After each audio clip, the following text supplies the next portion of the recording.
हक अधिकारों की लड़ाई में निमंत्रण नहीं भेजे जाते, जिसका जमीर जिंदा हो खुद दौड़े चले आते हैं।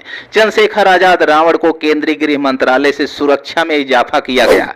देश के सर्वोच्च सदन में पहुंचकर झंडा गाड़ने वाले चंद्रशेखर को अभी तक उत्तर प्रदेश की सीमा तक ही वायु श्रेणी की सुरक्षा मिली थी, लेकिन अब हरियाणा और जम्मू कश्मीर तक उनकी सिक्योरिटी बढ़ा दी गई है, जिसके चलते उनका दमखम कहीं न कहीं पूरे भारत में दिख रहा है।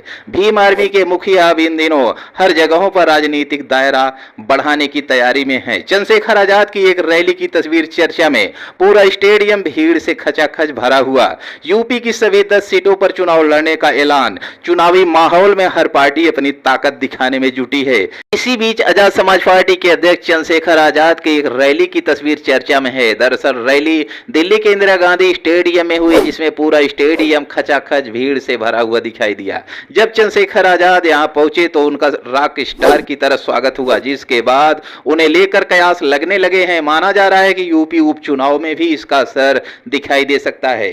चंद्रशेखर आजाद ने जातिगत जनगणना और आरक्षण को लेकर दिल्ली में यह रैली बुलाई थी। इससे यूपी समेत दूसरे राज्यों से लोग बड़ी संख्या में पहुंचे थे। भीड़ चंद्रशेखर का हौसला बढ़ाने वाली थी और लोगों में क्रेज भी दिख रहा था कि चंद्रशेखर आजाद को लेकर किस तरीके का क्रेज दिखाई दे रहा है। जब वो स्टेज पर पहुंचे तो शानदार स्वागत किया गया। दिल्ली में जुटी भीड़ से दूसरी 86 दलों के भी कान खड़े हो गए, और वो भी ऐसे समय पर जब यूपी के 10 सीटों पर उपचुनाव और हरियाणा विधानसभा चुनाव होने जा रहा है।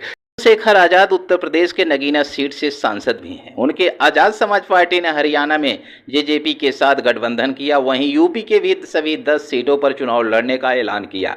लेकिन इस चुनाव से पहले ये विशाल रैली बुलाकर चंद्रशेखर आजाद ने कहीं न कहीं अगले 10 साल दिल्ली में होने वाले विधानसभा चुनाव को लेकर भी ट्रेलर दिखा दिया।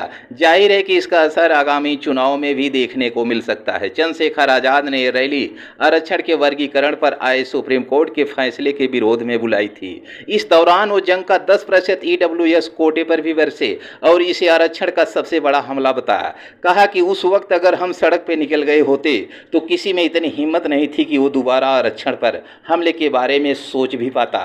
देखा जाए तो इन दिनों देश की 66 में आरक्षण का संविधान मुद्दा सबसे ज्यादा छाया हुआ है। तो क्या सोचना है आपका एससी एसटी आरक्षण को लेकर चंद्रशेखर आजाद के बारे में, और समाज में शेयर कर दिखा दीजिए। एससी एसटी जिंदाबाद, जय भीम, जय संविधान।